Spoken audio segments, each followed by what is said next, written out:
Welcome to episode 50-something of Watch Cringe. I'm Brendan. Still Jay. I'm Josh. And we have with us Mike. That's And right. what's your last name? You said they were going to be tricky questions. You were right. It's Mike Franz. So how does it feel to have a country named after you? That sounds pretty cool. It is quite cool, yeah. And I'm very pleased with the way they've turned out. Particularly the food. What is their attitude towards being named after an Englishman? When checking into a hotel, normally they assume that I'm absolutely fluent in their language. When they find out that I And an Englishman. got through to about 9th grade, I can't speak the language too well, they sometimes just laugh. That's great. Anyway, so you might notice that we're not on where we usually shoot, you know? We're not in studio. We're not in Brent's house. We're at a soccer stadium. Football stadium. Thank you. Okay, here's Not a a proper soccer I'm a stadium. suck-up. Yeah. A proper footy, right? Footy fan, yeah. Except he's not. Is he not really? He doesn't watch I- any sports. I watched Ted Lasso. Yeah, that counts. That's great. Yeah. It's great. That counts. I know that Chris Ward has a sponsorship with Everton. We do. Very proud of it too. Yeah.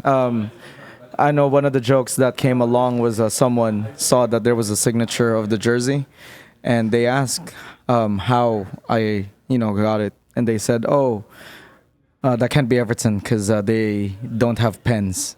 Ooh. And that's a bit of a joke. Oh yeah, Josh not- knows. I don't get it, but I'm just trying to fit That's in. not even Yeah, I funny. thought you I got liked his response. I was like, yeah, That's not even funny. that's messed up. It's rude. that. I pen, so- thought you got it because No. you look so convincing. So Just a pen, kidding. I got it. I just didn't want to be associated with that kind of nasty A implication. pen is a penalty Thank you. kick. Thank Frank. you. Yeah. A pen is a penalty kick. I thought it was an actual pen. It's because they miss every single. They don't know how one. to write. No. This season we've had one penalty. That's right. And we missed it. That's right. You want to do a wrist check? Yeah, so we'll start off just to kind of showcase what this episode's about, right? Let's start the wrist check. We'll start with Josh. I've got on my amazing purple Christopher Ward bel canto. I got on my amazing Christopher Ward Bay Area Edition bel canto. Is that the Google one? That is the Google one, folks. Oh. And let's go for the hat trick. I've got on my bel canto in blue, number 12 actually, of the first limited edition. Whoa. I actually got number 69 Did for you? mine. Yeah. I got 169 because 69 was already taken on mine. All right, so What do you have? You didn't say. yeah, since he has number 12 Belcanto, well, I have the 12. Whoa, I like that connection. Yeah, and wearable. I think it's one of the best watches made of recent time. The 12 looks great on a rubber strap, I gotta say. So specifically, actually, I think the best combo is with a rubber strap, to be honest with you. In titanium. And titanium, of course, with this thinner. And you guys are, I think, ordering. You've got a 12. Yes, we on have the a way 12 to you, haven't you? One of that we're a designing bespoke with one. Peter. Yeah. Steel one, I believe. yeah. What a great shame. When really we all know that titanium is far superior. Yeah? Absolutely. Which is why I'm pleased to say we're doing you a titanium one. Announce on the show! Announce on the show! Yo, Yeah. oh man. right. I couldn't possibly get you all here and not tell you that we're going to do titanium. Jay's, for you. Jay's harassment campaign paid off works. in droves. Me? Is that good news? Yeah, Oh, it's great absolutely. news. Oh, yeah. Because everyone, as Mike would have told you, everyone has bitched at him. Yeah, and I didn't want to be Oh, beaten yeah. up tonight. I know there's guys coming from Austin Oh, yeah. tonight, and I didn't want to get beaten up by I them. think when Mike was visiting us a few weeks ago, it was, I think everybody went up there to him, harassed him, was like, yo, can we get titanium? Why can't we get titanium? Yeah. That's stupid, man. He couldn't Give enjoy us himself that night. titanium. And I've got to say, I think the dial is sensational. Oh, thank you. I'm excited for which I'm you. is- super Which excited. is down to Actually, you guys. this makes it fantastic Oh, now. yeah. Fucking great start. Yeah. All right. Oh, and yeah. so, Great start. to explain this episode, as you all can see, we were wearing Christopher Ward's. And because of that, this is a Christopher Ward episode, and with Mike Franz, who is one of the founders of Christopher Ward. And it's been a journey since 2004. It certainly has. And we're going to do this episode how we usually do. We will talk about the man, Mike Franz, and then we'll talk about the brand and the watches they offer. Is that good? Sounds like a Let's do it. great agenda. So let's start with kind of the origin story, right? Sure. So this was in 2004 on a boat in the river. What was it? Thames. Yeah, well, actually pronounced Thames. Thames. Were you guys dumping a body off in that river or something? That's what we do generally. Yeah. In case you were wondering, he didn't pass 9th grade English. How do you even pass 9th grade, actually? That Just was leave it at pretty that. obvious. Pretty obvious. And so I know that it was started with 3 people in mind. Yes, yeah. And I know that you were one We of dumped them. one overboard. That's right. The namesake of the company. So Chris Ward was the guy that you guys Yeah. kicked out off the boat, huh? Yes. See, a lot of brands start out with like an imaginary person. You guys started out with a real person We and did. made him imaginary. Yeah, exactly. We threw him off the boat. Yeah. So your history with Peter Ellis has been well known for forever, right? You guys have Certainly worked. to me. Yeah, you guys have worked together for quite some time. We have. Peter was importing T-shirts, right? No. What was it? Chris was importing Chris t-shirts. was the Yeah, t-shirt. Was he Yes, doing the also t-shirts. exporting T-shirts? Was he import-export He business? was, he or was just kind of import-export on t-shirts. Yeah, a little import-export, huh? No, Peter and I go back a long way to the kind of mid-90s. We were both managing directors, CEOs of parts of a very large British brand or business, big retail business called Sears. Not Sears Roebuck, but Sears in the UK. And then we decided we would leave and set something up or get something for ourselves, and that ended up with us buying Early Learning Centre. That's right. And which I was going to go to. They made ethical toys. We did. It was a for those of you ever here, you may be too young, you guys, but if you remember brands like Zany Brainy, I do. Learning Smith, Early Learning Centre was a bigger version of those. Correct. Yeah, those sort of guys. Yeah, I know that you guys acquired them in 2001, or you specifically did. We did. For 30 million. No, that's not right. No. See, don't believe everything you read. That intern that did the research for us is gonna get fired Yeah. after this He's going to episode. wind up in the Thames. Yeah, Yeah, and the yeah. Thames. He'll be in good company. No, for less than that actually. Yeah. Really? Yeah. Phenomenal. And What was And- this? so go ahead. What was it? Didn't you have a sale price on that too?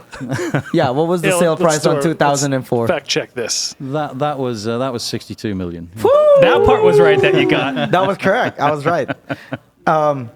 And your transition into kind of the watch world, right? Yeah. Your introduction Yeah. is that you wanted to provide the cheapest, most expensive watch in the world. You've done your research very, very well. Who? That sounds like a pretty like confusing mission statement. Who gets the bad end of that deal? Well, not the customer. All right. I think the customer gets the right end of it. And that's because one thing that I don't know if Christopher Ward is kind of open about is that I know when you started the company, your profits, you didn't want it to be 3x, more than 3x. No, well, yeah, the typically in The cost, in right? the watch industry and in many luxury sectors, you're multiplying the cost by 34. 8, 12. We came across one brand. That's actually, we want to know who that brand was. No. Yeah. You can slander him on here. No one listens to this show. I don't want the CEO suing me. Litigation is not my best subject. One we discovered was multiplying the cost price by 34 times. They're still around and they're still selling watches. Wow. We took the view that that was kind of almost immoral. It is. It is. Can you buy stock in that company? Would that be They're insider doing trading? something right. Interestingly, they're not doing that well. Oh, okay. Oh. Okay. Well, I've always liked Christopher Ward because of the value that you guys bring, because you have the margins so low. Do you view yourself as like the Bernie Sanders of the watch world, just trying to socialize watches as an amenity, a public amenity? We are definitely not the Colonel Sanders of the watch world. Oh, did Oh, you say Bernie Sanders. Okay. Colonel Sanders is even better. Let's go with the KFC. What are your secret blend of herbs and spices that go into tell you, every it's That not is a award? secret. That is a secret, and it's all inside the movement. The one you know is not to charge 34 times the price. I mean, I think you guys are being incredibly successful in that, though, because I know when I got this Bel Canto is the first Christopher Ward that I got. and Yeah, a lot of same. them have piqued my interest, in the past, but this watch completely blew me away. It was like, I mean, I knew it was going to be really cool, but I did not expect it to be as good as it is. Like you can put it up Absolutely. next to an MBNF, and I mean, it'll. to add to They that, though, both look really good. Max wears one. Matt, well, He wears this one. One Yeah, he of wears my that. favourite stories of the last year when we were lucky enough to get a GPHG award for the That's Bel right. Canto. And at the end of the award ceremony, the winners have to go on stage with the judges. Max was one of the judges, and he tapped me on the shoulder and said, "Hi, Mike." I said, "Hi, Max." He said, "I think the Bel Canto is very special. I've got one." I said, "I know." He said, I love what you guys are doing." That was a really big moment for us because certainly I and most of the design team are real MB&F fans. I mean, I think what he's done is amazing. But for him to recognise the Bel Canto in the way he did is a bit special. Well, when I was over in Geneva, I was wearing the Bel Canto to like all the ateliers I went to. Yeah. And they were all of them, all the guys, all the watchmakers, all the business heads over there were so Enamored. enamored with the watch. They had to have me take it off. They wanted to put it under a 40X. They were checking it out. They loved it. It was an absolute It's stunner. definitely, I think, one of the pieces that kind of set them on fire. Yeah. Straight up. Is that picking it up? It is picking that up. Yeah. You like the music? Not really, but we can just keep on rolling with it. House right. of the Rising Sun, hey? Well, Yeah. that's last call, folks. See you next episode. Do you want me to get it stop? Yeah, actually. Here. I can do it. Give me a sec. I'll tell Mike. Keep going. Mike. Mike. Hey, Mike. Don't you stop the music? That's copyright. Yeah, we're gonna get banned. Yeah. That's copyright. The DCM8, man. Yeah, the DCMA is for real, bro. That's when you know you made it, though. Lars Ulrich is I going know to come that shut when us you down. guys also started, so it was the three of you, Chris, Peter, and yourself, and you guys mentioned, I don't know if you mentioned, I don't know if it was public, that you guys had someone who was very well connected into the industry that kind of helped and advised y'all. We did. He was actually you are very well researched, aren't you? You've been doing your research. Yeah, he was Woody Lamb. His name was, and at the time he was one of the largest manufacturers in China of Adidas. But he'd started his life wanting to be a watchmaker. One of class of '32 that the Swiss took over from Asia back in the '60s. To teach them the dark arts of horology. And then many of these guys actually went on to lead the Asian arms of many of the big brands that we know. Holy shit. Woody, that's what he wanted to do. But his father, whose textile business was a growing business in Taiwan, he died. Woody, as the eldest son, was duty bound to take over the family business. He moved it into China.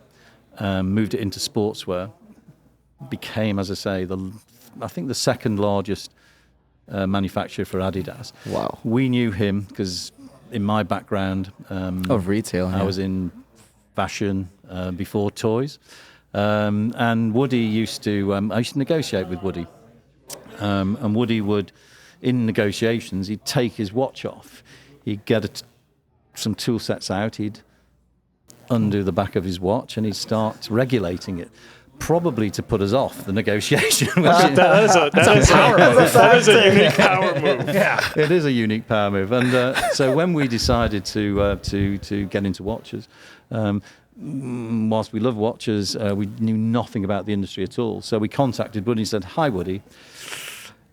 Can you help us?" What he did was he sent through, for some reason, out of real interest and love for watches, he'd collected literally dozens and dozens of huge reports on the watch industry every year for the previous 20 years. Yo. He shipped them over to us. I remember being surrounded by paper for literally months as we built the business plan and learned about what was going on in the watch industry. He then introduced us to some amazing people in the watch industry who are still involved. And because we were friends of Woody and Woody was their friend, they allowed us inside even first cost principles, which is where we discovered brands that were charging 34 times. It's almost like you guys are like living out his dream. Yeah. Possibly right. Possibly right. Yeah. I mean, but it was a real piece of fortune for us that we were That's able amazing. to get inside watches that quickly. So I'm glad that was correct because I wasn't sure how much of my research was kind of accurate. But Well, you started badly, but you've come you've Fixed. you've come around. It has to be said. so now, just not completely watches related now. So Yeah. I want to know, you managed multiple like Sears brands in the mid '90s, in your 30s. What was your favorite brand that you managed there? Oh, that's a good call. There was a brand called Cable and Co, which was a footwear and leather goods brand. It was a bit like Coach, if you guys know Coach, upmarket leather goods brand. And we tried to buy that out of Sears. We didn't manage it, but that led us to getting into private equity. And we raised at one point over Easter in 1997. We raised, Peter and I raised 540 million What the? to buy the business that I started my career in, which was a retail brand departmental store Yep. called Littlewoods. Littlewoods, yeah. And we thought we'd won it. We were up against another big retailer, and we were private equity. Normally, it's probably going to go to the big retailer, but we knew this guy. I had previously been involved in trying to buy another brand with this particular retailer. He pulled out at the last moment on that deal. He was famous for pulling out at the last moment, so we kept in. That's why he has no kids. That's right. Or he has too many. That was not Waterstone. That wasn't Tim Waterstone, who has plenty of kids. You've done your research, but this guy, we kept in the game. The chairman of the company, a guy called James Ross, said to me, "If these guys pull out, it's yours." We heard that we knew that they'd pulled out. And we were at the private equity company CVC, who now own things like Formula One. Yep. In Soho, or actually in Covent Garden. Champagne on ice, waiting for the call from James Ross. James Ross calls me. Hi, Mike. Hi, James. Champagne cork's about to be popped. We decided to keep it. What? Ooh, Wow. 6 months work. that's a dagger. What the fuck, It was. dude? It was a dagger through the heart. 6 months work. We had about 30 people lined up to go in. All ended overnight. Fortunately, the next day, the CEO of the people who owned Early Learning Centre contacted me and said, "Would you like to come and run Early Learning Centre?" Yep. We said, Only if. "Only." Oh, this guy knows a lot. Only if my company Correct. manages it on your behalf. Yep. Today, that's not unusual. Back in '97, It was bold. It was bold in by him. '97. It was bold by him as well. And we went into Early Learning Centre, which at the time was one of the most trusted brands in Britain, but it had fallen on hard times, and we were lucky enough to turn it round. From losing what? I think it was like 100,000 a month to. Yeah, it was losing 10 million. Profiting. It was losing 10 million, and we left it making 15. So, That's right. Yeah, so we did okay. What was your most hated one? My- Brand. Most hated brand that you worked with in Sears. Oh, that would be in Sears. Probably Shoe City, Oh, which see, was they didn't have that anywhere. No, which was a very large out-of-town concept, selling thousands of different types of shoes. Not my kind of brand. Yeah, even though it's retail.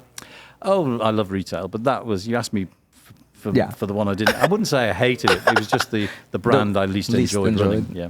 Makes sense. Hey, I think that's a good amount of demand. Actually, I'm curious. What's your footy team? Don't say Arsenal. I'm not going to say Arsenal because it's not. It's the one and only Everton Football Club. And like you it? made fun of his team, man. That's so rude. Yeah. Nice. It hurts. So rude. Nice. You know, it's funny because I started conversing with like the community for Everton. Yeah.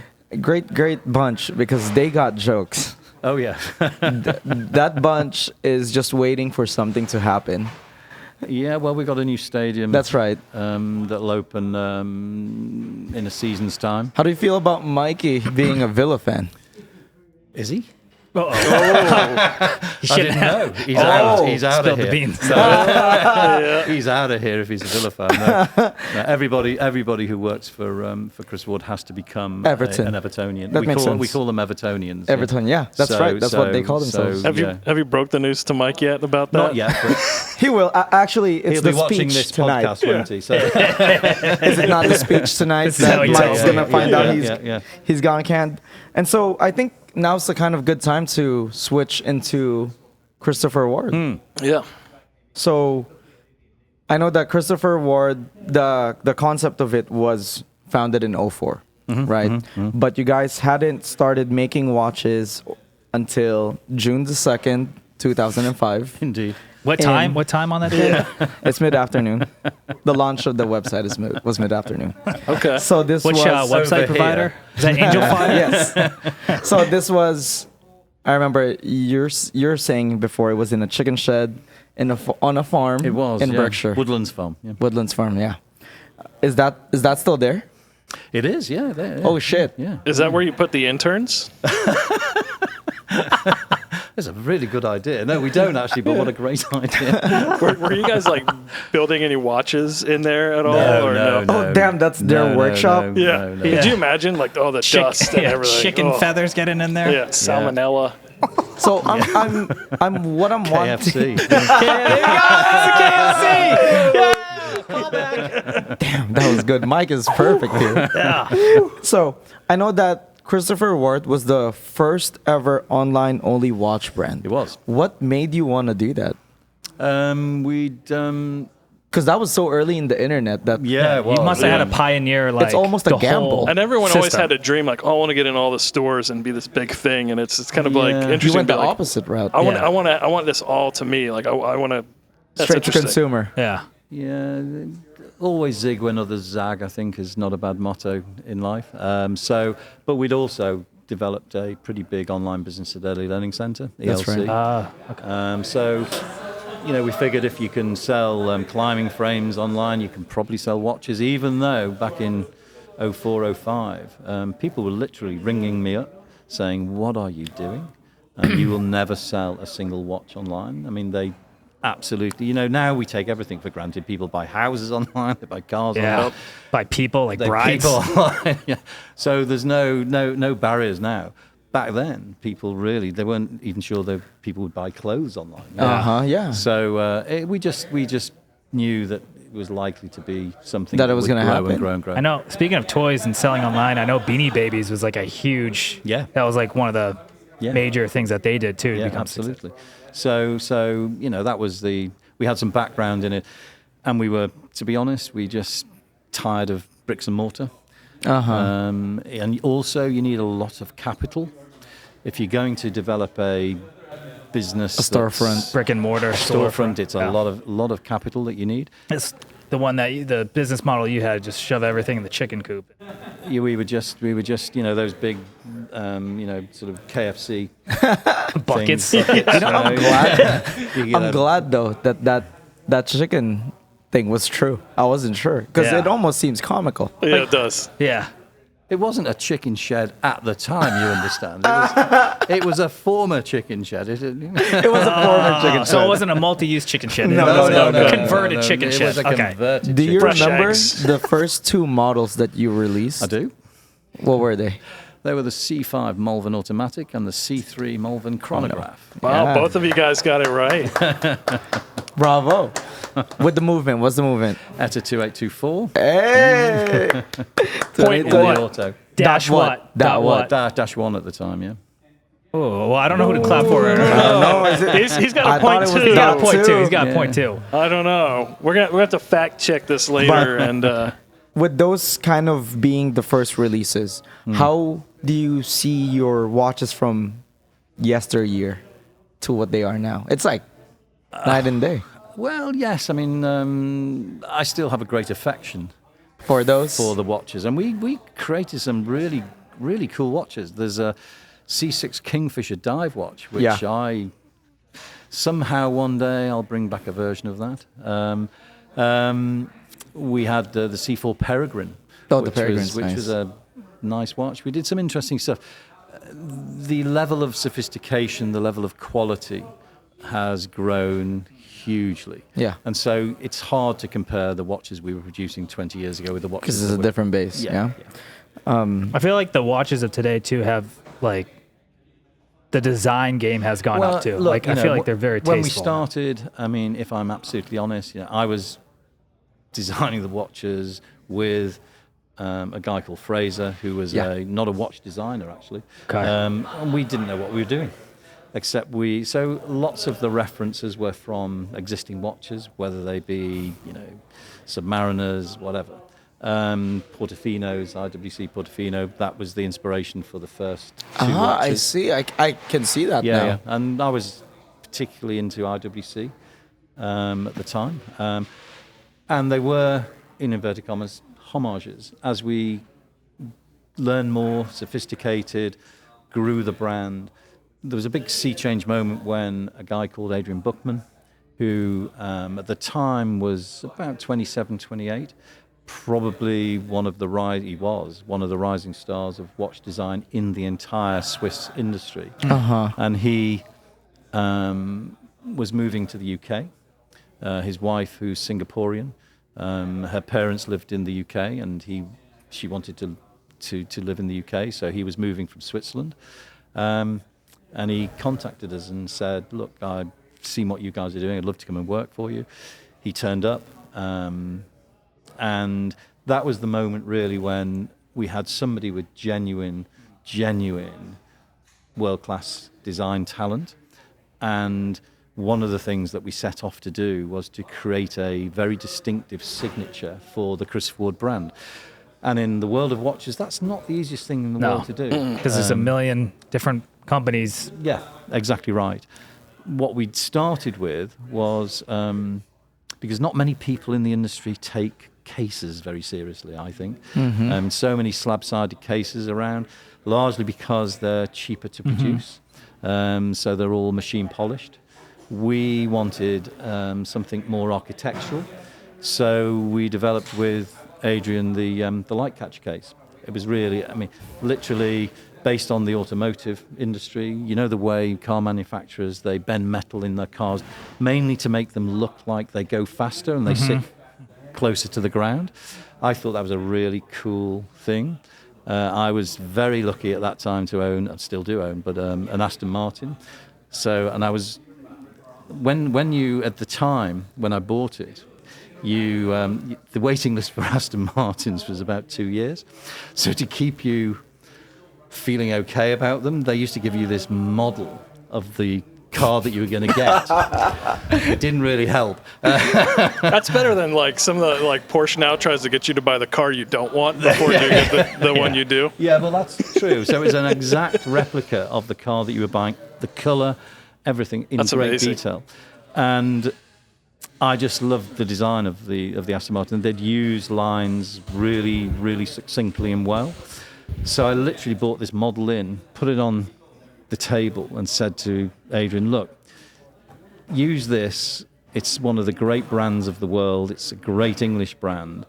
I think they use design superbly. Can you produce us a case that is as advanced and as clever and as English and as beautiful as this?" Because he's a bit of a genius, he then created the very first light catcher case. And from then, virtually all of our cases, across all of our models, have had some element of the light catcher attached to them. And so that's become a real signature. And then the second thing that we, over the course of the following years, have developed is an attention to the detail. So, it's look, the four of us could whiz off on a plane now out of DFW, get to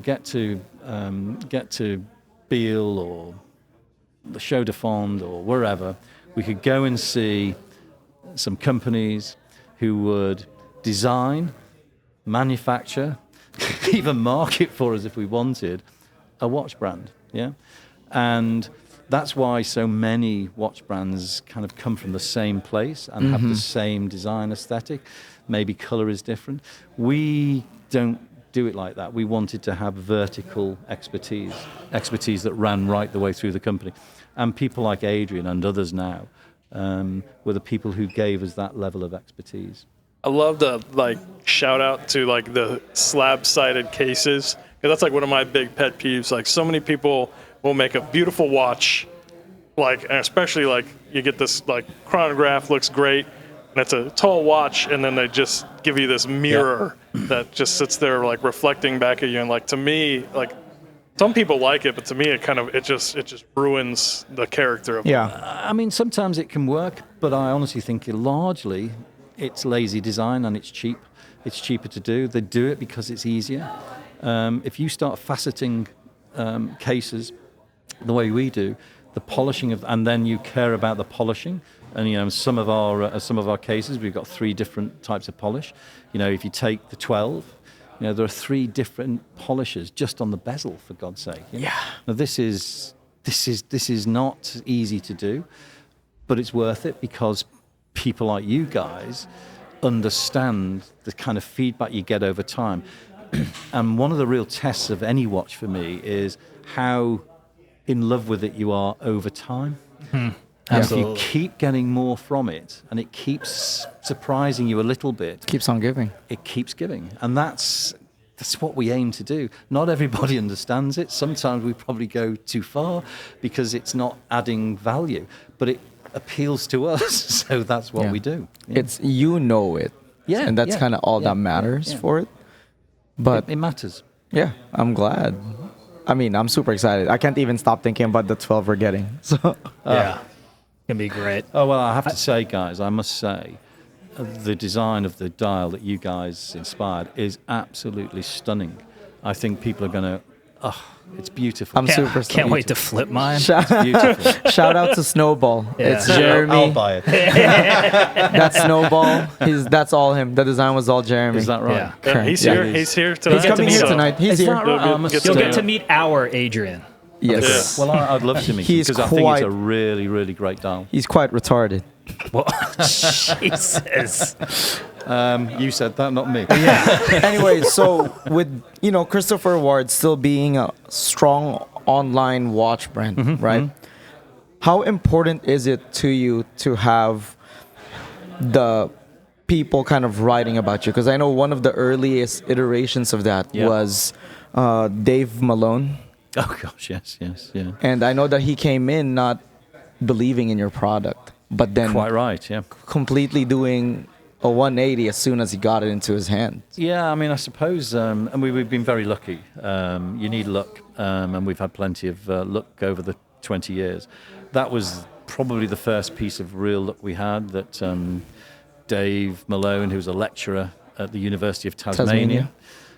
He bought a watch from us, the C5 Malvern Automatic, which we'd advertised in the independent newspaper back in the UK. At £179. So Yo, what the that would be the exchange rate was a bit higher in those days, but it was probably about $250. Bro, I'll give you 250 right now, bro. Steal. Yeah, it was great That was value. a crazy Yeah, steal. 20 years ago. And that was one of the things, right? Because he was shocked because there was an ETA on Well, it. he looked at the spec on the ad and thought, no, these guys are clearly pulling Jokers. the world there. Yeah. They're scammers. They're He was getting scammers. ready to take you He down wa- on he the was going to internet. take us down. We had no idea he'd ordered a watch. We shipped it over to Tasmania. He knew watches. He's pretty nifty, and he took the back off. Recognised that the movement was a genuine movement because if you know watches, which is a genuine ETA, which isn't a genuine ETA. And then, unbeknownst to us, he wrote this incredible post on timezone.com. We didn't, honestly, this is the honest truth, and I've said this before, and I'm sure people don't believe me, we did not know timezone.com existed. Yeah, and it was, Oh, wow. I think, that's when you started realizing that, because your orders, Yeah, people were buying them from all over the world. I mean, and we What knew we happened? were marketing geniuses, of course. So why wouldn't they be buying them from all over the world? Yeah.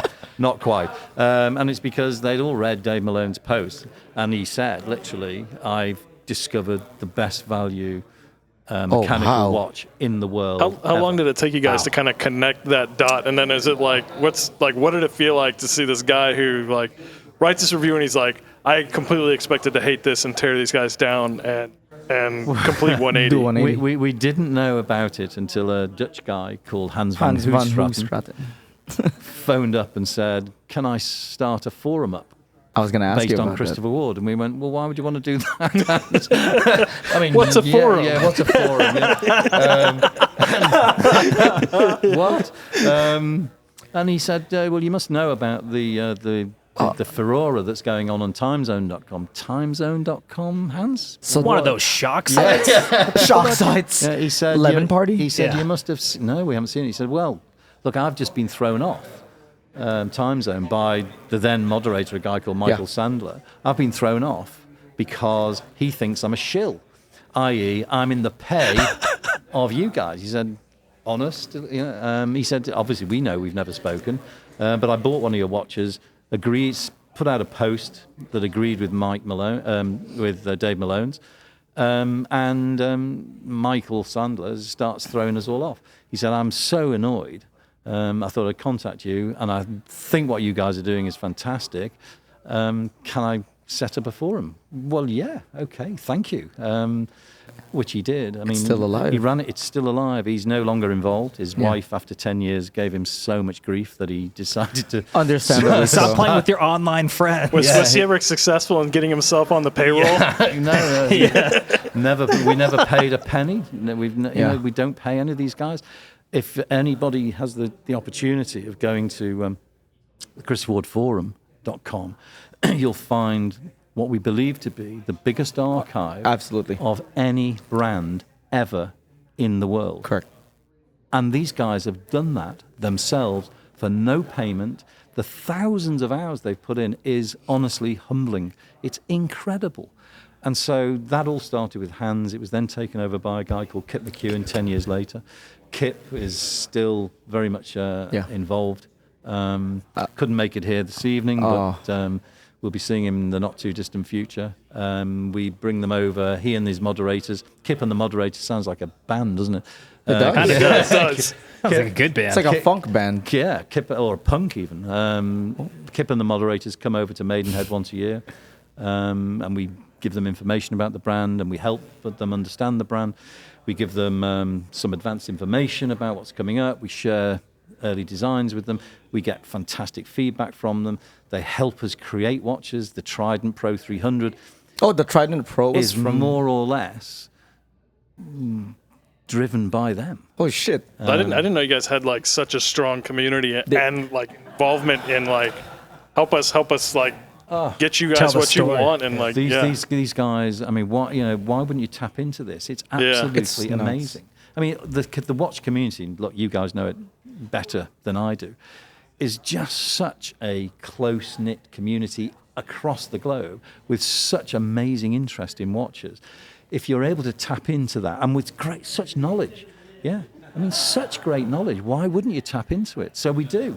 And it's wonderful. I mean, we don't agree with everything either, by the way. You can't design things by committee, but sometimes they'll give you a lead. One of the things that we learn very quickly is about the trend at the moment.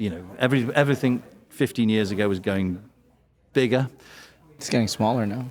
These guys would trade, definitely were prepared to trade in a dive watch, 300 meters for a slimmer watch. Profile, So the Trident Pro 600, which was a magnificent watch, obviously was a bit thick because it goes down to 600 meters. Yeah.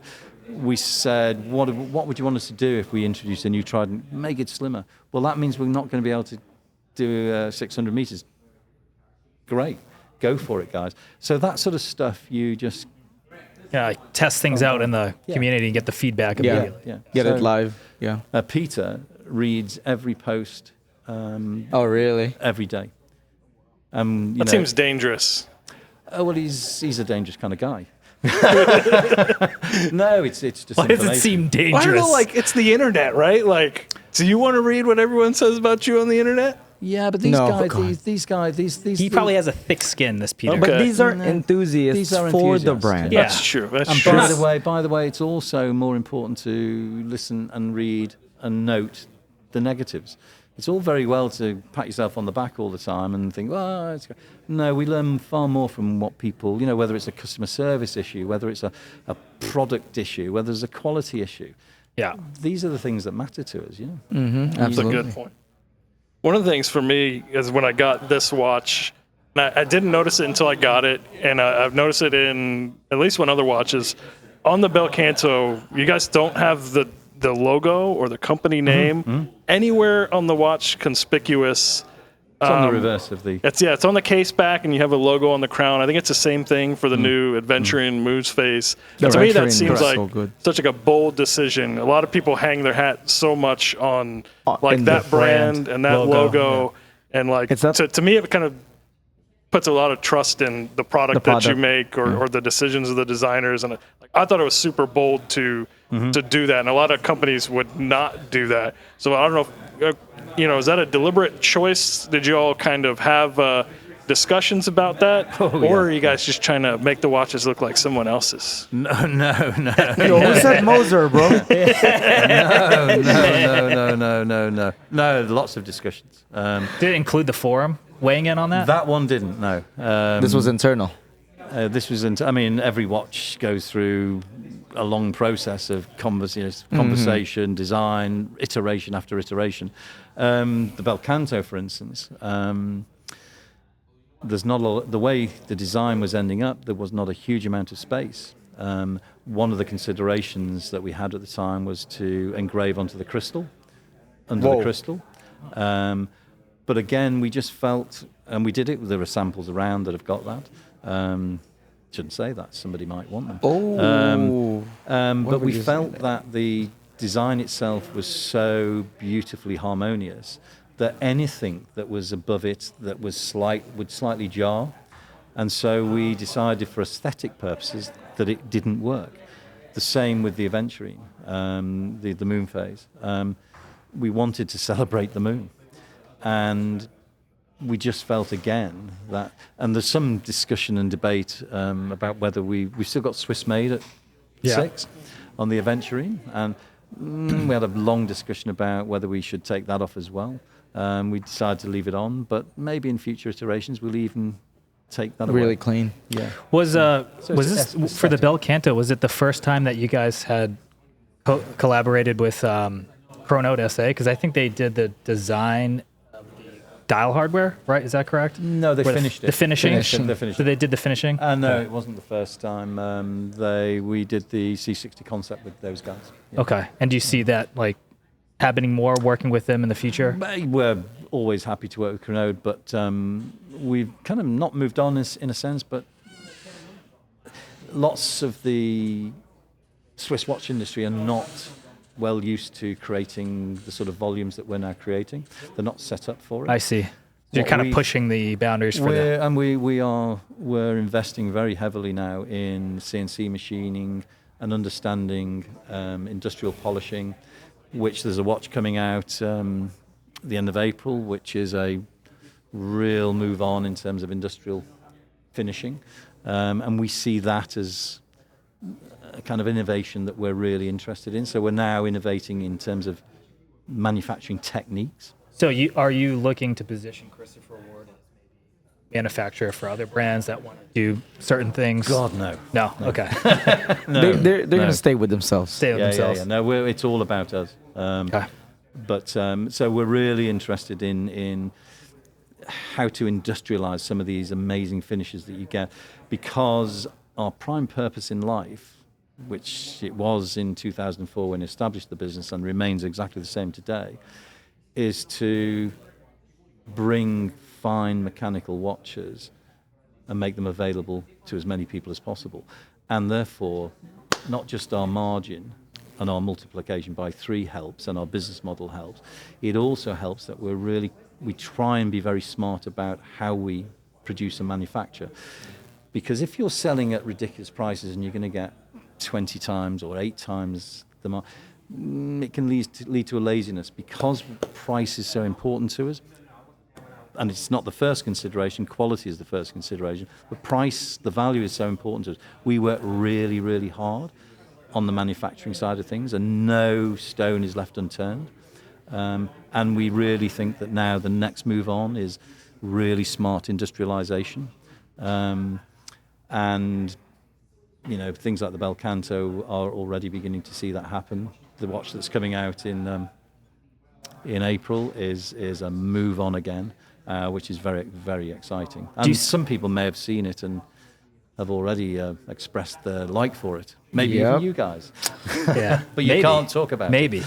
Do you see any like opposite reactions to what you're bringing to the marketplace in terms of value? Like, do you have any other people in the industry that are upset that you're selling it at such a great price? And I don't know if they're upset. I think, and it's for others to say, really. I mean, I think what's true to say is a number of, pretty important influences in our industry.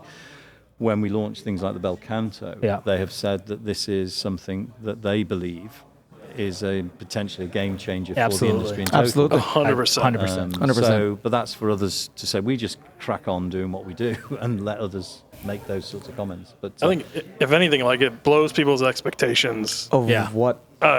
completely out of proportion with what. well, I've told this story before. When we were at Wind Up in 2022, 2 weeks before we launched Bel Canto, I had one in my pocket. We were just going to show it to a few people, people who were fans of ours, who were collectors of ours. And a guy actually flew to New York from Texas to see us. He wasn't a wealthy collector by any means, but he'd collected our watches for a while. Oh, we probably know that guy. You may do. No. But anyway, I was talking to him at the show, and I said, look, would you like to see something we think is very special that's coming out in a couple of weeks' time? Of course, he said yes. So I took it out, and he had been talking, like this for about 20 minutes. And I showed him the Bel Canto. he started crying, didn't he? He did. Firstly, he couldn't speak. Firstly, he could not speak. And then a tear appeared, and very emotional. Now, trying to reconcile and understand that, I believe that what happened here was, and I can only assume this to be the case, he had always wanted a watch of this ilk, a Sonore Passage or something. Yeah. Of That looks extremely high-end horology. That was high-end, and he didn't have the means until he saw the Bel Canto to own something like that. So that was a really emotional moment for him. And that is how, I knew at that moment that this was probably going to be a pretty successful watch. B, I also knew that what we were trying to do was worth doing, because... Did he get a chance to buy a prototype or one of the limited? He did. That's awesome. That's good. I took an order from him there and then, and we shipped. Perfect. That's good. Yeah, he's like, here's my credit card. Yeah.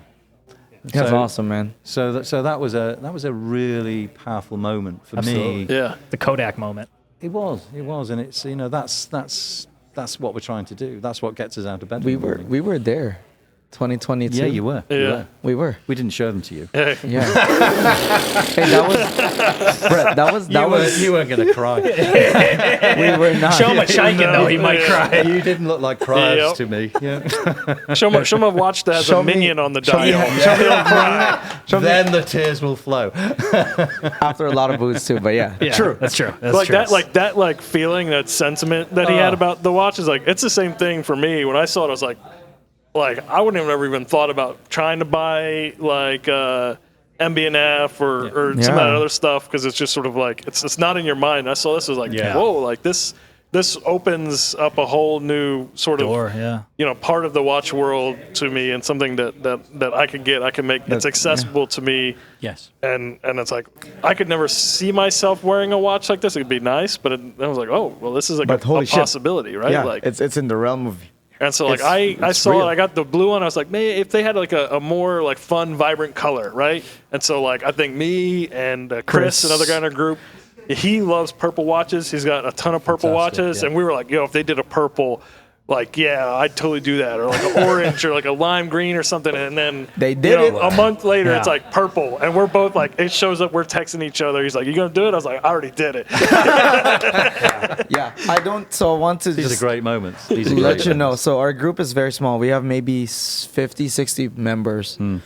The amount of bel cantos and just Christopher Ward watches that have gone into the group is a surprising amount for a group as small as ours. Yeah. Yeah. That's, I think, a true testament to exactly Yeah. what you're saying about the bel canto being it's that watch. Even the 12 though, Even the 12 right? now. Even the 12 now the too. 12 Like, is starting to flood in. Just wait after till we hit. get ours. Yeah. The 12 had an amazing response. I mean, Well, I think it's like especially it seems like a bit of like a renaissance for you guys, because like the bel was. canto huge, the 12 huge, and it makes me super excited to see what you guys do next. Absolutely. we try. I'm excited. Yeah. So, With that, I think hold we're on. gonna. Mike, is a hot dog a sandwich? A hot dog is a hot dog. You heard it here, folks. You heard it here. A hot dog is a Is a hot hot dog. Hot dog, not a. Sandwich. There we go. Anyways, I want to thank you for spending time with us. And My pleasure. honestly, I'm speaking on behalf of the group actually now. The group really does enjoy Christopher Ward. Now I'm speaking on behalf of myself. I cannot fucking wait for our version of the 12. And thank you No, it's for giving us really- that opportunity. It really is our pleasure. The team enjoyed creating your watch, and as I say, what you guys helped us design is just sensational. So thank you. Thank you. Thank Hey, you. Guys, buy Should we do- Christopher Ward. If you don't, I'm going to beat you up. Should we do a little ChristopherWard.com. ASMR? Yeah. Play with you know little what? Do a ding-a-lings. little ASMR. Hit the bell. Is yours ready? Mine isn't ready. You can just make it ready. Oh, come on. Synchronize our. He's holding a mic. I'm holding a microphone. All right, hold on. Synchronize our bel cantos. All right, everyone's syncing it. I'm not going to do it with... Ready?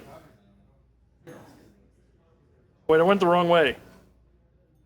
Is it bad if I go backwards? No, but better if you go forward. That was not reassuring. Sayonara. Thanks, everyone. See you guys next time. Thanks, Mike. Later, y'all. Great. Thanks, guys. All right. How was that? Okay.